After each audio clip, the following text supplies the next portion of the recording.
Como é que é, pessoal? Bom, videodica número 8. Primeiro que tudo, agradecer pelo vosso feedback, pelos vossos comentários, principalmente a nível de Facebook. O YouTube não tem estado muito ativo no que toca a comentários nos vídeos, mas o Facebook está aí cheio de comments e muito obrigado por isso. Lancei o repto para ter a vossa ajuda em novos temas para as videodicas esta semana. E tive, sem dúvida, muita resposta nesse tópico, principalmente com duas excelentes ideias para novas videodicas. Uma delas vou abordar aqui nesta videodica e já de seguida, quando acabar este vídeo, vou fazer a videodica número 9 também, já com o outro tema que vocês referiram. Também aproveitar para agradecer muitas ideias para novas videoaulas, ideias que já estou a pôr em prática, mas lá está, tenho que me dar um pouco de tempo porque lamentavelmente o meu tempo não é o mesmo quando estava aí em Portugal. Nessa altura tinha tempo para tudo e mais alguma coisa, agora não é bem assim, com a maioria do meu tempo distribuído entre dar treinos e o trading e a faculdade. Portanto, não é fácil ter a mesma disponibilidade de tempo para fazer tudo, ainda por cima agora de volta do GBA versão 2.0, me está a dar cabo da cabeça. Mas bom, relativamente a esta videodica, então vamos falar sobre a análise pré-live do mercado, como é que eu faço a análise pré-live, como é que eu fazia a análise pré-live anteriormente, como é que eu faço atualmente e assim ajudar-vos com algumas plataformas que vocês podem utilizar para analisar os jogos. Em pré-live, lá está. Claro que a análise live é sempre fundamental, mas a análise pré-live de facto pode ajudar e muito. No início da minha carreira como trader, a análise pré-live ajudou-me bastante, fazia extensas análises pré-live e deram os seus frutos. Portanto, espero que vos ajude também este vídeo a analisar de facto de forma adequada os jogos em pré-live, ok? Portanto, vou passar para a tela do meu computador e a partir daí explicar-vos tudo o que eu fazia e que vocês também podem fazer. Ora então, vamos então aqui analisar um jogo. Começo por referir o site www.academiadasapostas.com. É um site muito interessante, tem muita informação aqui, pesquisem bem. Foi aqui que eu comecei a trabalhar como apostador, foi aqui que eu fiz muita da minha pesquisa como apostador. E foi aqui que eu também comecei a publicar muitos dos conteúdos que vocês hoje têm acesso no meu projeto. Muitas das pessoas que me seguem atualmente seguem-me desde aqui, da Academia das Apostas. Foi aqui que me conheceram. E vamos então, sem mais demoras, passar aqui para a fase de dados estatísticos. Este é um dos sites que eu considero que tem mais informação a nível de dados estatísticos. É um site que eu uso diariamente. Honestamente é quase o único site que eu uso diariamente para ver análise estatística de jogos. E vamos aqui escolher um jogo. Hoje não, amanhã. Olha, aqui está. Deportivo Atlético. Pimbas. Carregando ali no VS, vocês são redirecionados para a página do jogo e depois aqui tem uma série de dados estatísticos interessantes que vocês podem utilizar para as vossas análises pré-live e também para a vossa análise em live. Mas falando aqui da análise pré-live, já temos aqui algumas cotas de mercado da Betfair, da Dashbet, da Bet at Home. Portanto, tem aqui já informação interessante desde logo. Onde é que está mais valor em cada uma das cotas. E também, passando aqui para a análise estatística, falar desde já que o Deportivo está a fazer um ótimo campeonato. 9 jogos, 13 pontos. Em lugar europeu. Não se deve manter durante muito tempo. A luta é a luta pela manutenção desta equipa. Mas ainda assim, a 7 pontos de avanço do Las Palmas. 18º classificado no primeiro lugar de despromoção. Peço desculpa. Temos o Atlético na luta. Uma segunda linha de luta pelo título. Apenas 2 pontos do Real e do Barça. Já disputou os jogos contra estas duas equipas. Está a apenas 2 pontos. Perdeu contra o Barça. Empatou contra o Real Madrid. E está a apenas 2 pontos de ambas as equipas. Portanto, neste momento o Atlético está completamente dentro da luta. E há um Real Madrid-Barcelona. Acho até que é esta jornada que vem. Mas por acaso não... Agora fiquei curioso. Acho que é esta jornada. Que é um Real Madrid-Barcelona. Um Barcelona e Real Madrid. Mas seguimos. Isto também não interessa para aqui agora. Ora bem, o que me interessa para a minha estratégia como apostador, eu gosto de trabalhar em match shots.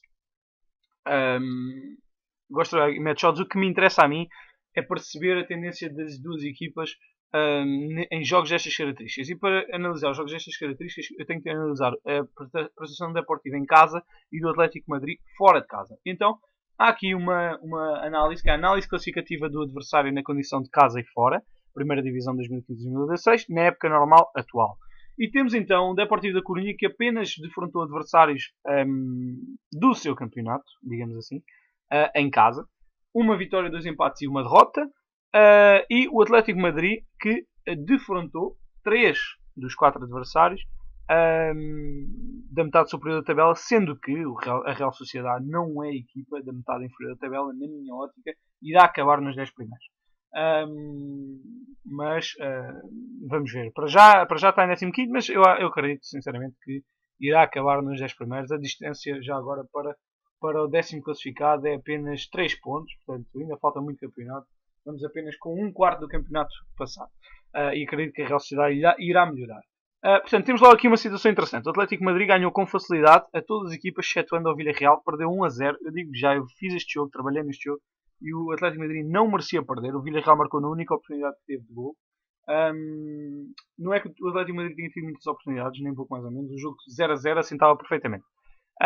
O Deportivo apenas ganhou ao Espanhol, curiosamente a equipa que está melhor classificada. Empatou com o Atlético Bilbao e com a Real Sociedade, mas lá está. Quer o Atlético Bilbao, quer a Real Sociedade não são equipas para estar na metade inferior da tabela.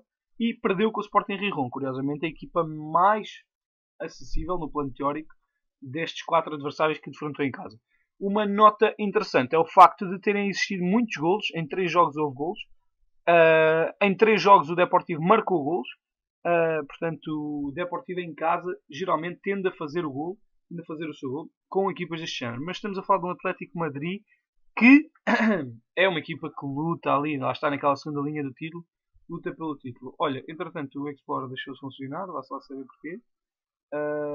Vamos manter, isto está a funcionar afinal. Portanto, temos aqui o Deportivo a jogar com o Atlético Madrid, que é uma equipa que luta ali muito perto da luta pelo título. Portanto, não é a mesma coisa de enfrentar equipas que estão neste momento na metade inferior da tabela a enfrentar o Atlético Madrid. O Atlético Madrid, por seu turno, fácil nas vitórias que teve contra outras equipas, inclusive Sevilha e Real Sociedade, que são equipas do topo superior da tabela, como eu já referi. Portanto, vitórias fáceis.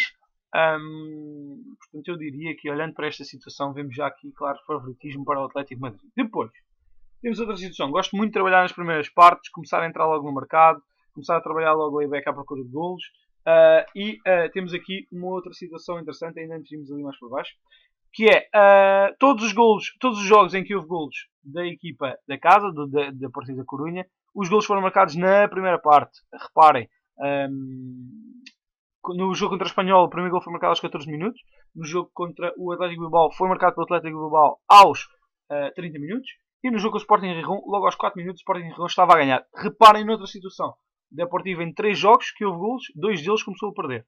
Uma situação também interessante. Conseguiu dar a volta, aliás, empatar com o Atlético Bilbao. Não conseguiu ganhar ao Sporting Gijón. O que diz aqui também já outra informação, que é sempre que o Deportivo começou a perder, não conseguiu virar ao ponto de ganhar o jogo. No máximo empatou.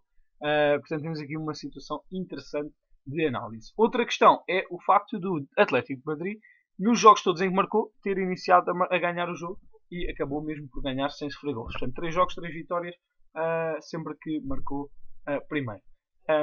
2 situações interessantes. Portanto, o Atlético de Madrid, quando marca, ganha. O Deportivo de Coruña, quando sofre primeiro, não ganha.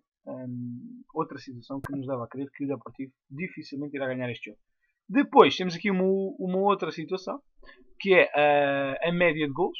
Média de golos marcados por jogo em casa, 1.75 do Deportivo. Praticamente 2 golos por jogo. Média de golos sofridos, 1.25. Portanto, 1 gol sofrido por jogo. E depois temos aqui o Atlético de Madrid, que fora sofre 0.25% dos jogos. Ou seja, um gol a cada 4 jogos. E marca quase 2 golos por jogo. Portanto, temos aqui uma situação que, claro que depois tem que ser posta no peso e na medida adequada, tendo em conta a qualidade das duas equipas. Lá está aqui também aquela informação que eu estava a dizer. Quando abre o marcador e se consegue reviravoltas, nunca conseguiu. Em 2 jogos nunca conseguiu reviravoltas. O Atlético Madrid também não, mas apenas perdeu um jogo.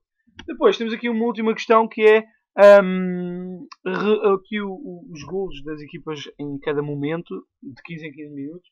temos aqui o Deportivo da Coruña, e esta é uma informação que eu acho que é mais válida para as equipas menos efetivas a nível de gols feridos e mais válida para as equipas que marcam gols a nível.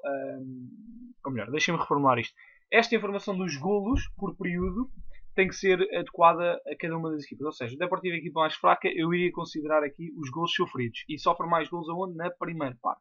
Depois, como a equipa mais forte do Atlético de Madrid, eu vou considerar os golos marcados do Atlético de Madrid e os golos marcados são mais claramente na segunda parte, principalmente nos últimos 15 minutos do jogo. Portanto, uma situação que não é muito congruente aqui, não se encaixa bem, no entanto, lá está, mais uma vez tem que ter a noção que toda esta análise é uma análise estatística pré-live e que depois o comportamento em live é que vai definir a vossa posição no mercado. E pronto, é isto. Esta é a minha análise pré-live que eu faria. Portanto, daqui já retirei várias conclusões. Atlético Madrid, claro, favorito. Atlético Madrid possivelmente iniciar o jogo a ganhar. Possivelmente com golos na primeira parte. E existe a possibilidade do Deportivo da Coruña também fazer um golo. Portanto, overs. Ter algum cuidado aqui com as entradas no mercado.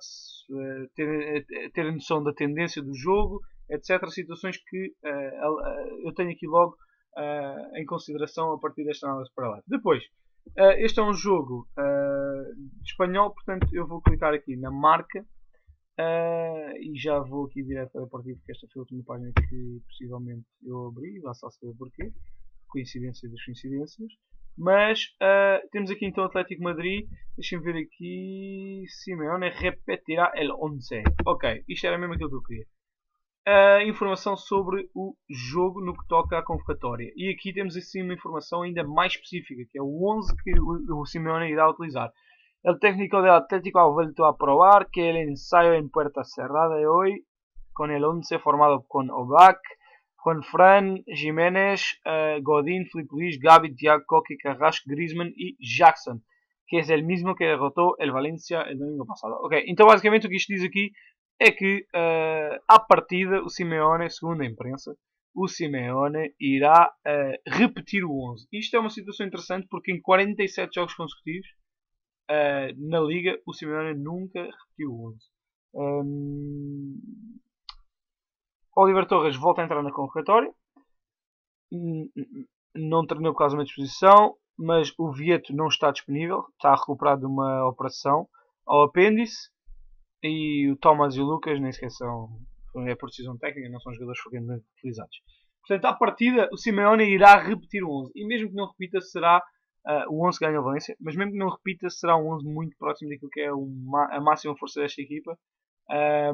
Portanto, Atlético Madrid máxima força a corroborar ainda mais aquela análise pré-live. Depois, vamos aqui só ao Deportivo. Vamos aqui acima, Depor. Onde é que está o Depor? Está ali, pimbas. Depor. Ora bem, Depor. Vamos ver aqui. Ok, vamos ver aqui as barras.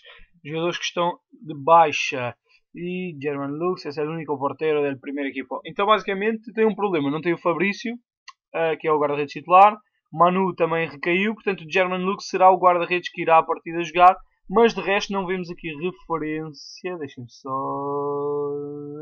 Portanto não há referência a qualquer outro jogador. Portanto à partida o Depor também vai iniciar o jogo na sua máxima força. Excetuando lá está o guarda-redes. Que o guarda-redes geralmente titular é o Fabrício. Já agora eu vou confirmar isso aqui. Pelo menos os jogos que eu vi, o Fabrício foi quem jogou. Mas deixem-me confirmar aqui. Depor. Isto é o site do Soccer Way, onde podem ver os jogos de cada um dos jogadores e os golos também.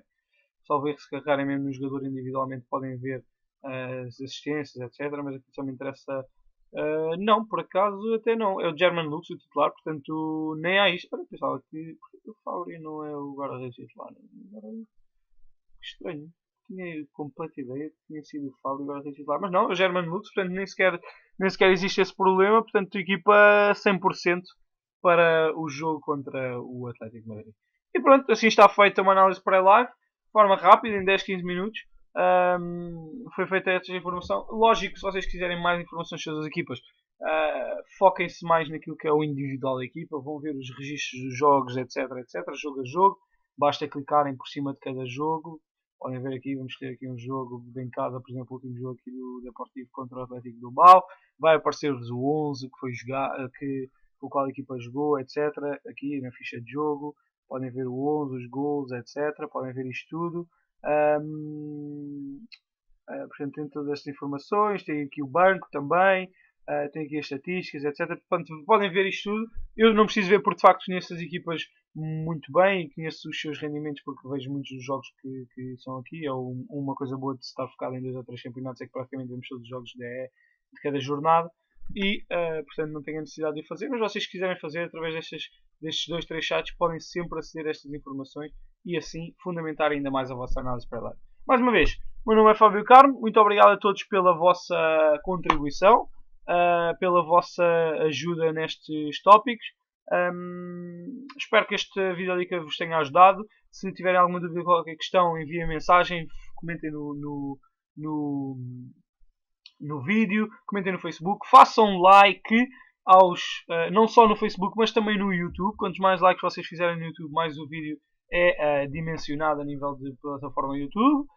E partilhem muito para que de forma gratuita, se acham que estes conteúdos vos têm ajudado a vocês, porque não ajudar também mais pessoas de forma gratuita. Façam a partilha, quer no Facebook, quer através de e-mail. Partilhem estes conteúdos, não custa nada. Em 2, 3 minutos está tudo partilhado, mais pessoas vão ter acesso e lá está. A vossa contribuição pode ser feita dessa forma e não custa assim tanto quanto isso. Forte abraço a todos e falaremos no próximo fim de semana. E já sabem, lança a próxima videodica número 9, assim que esta atingir as 400 visualizações. Um abraço a todos.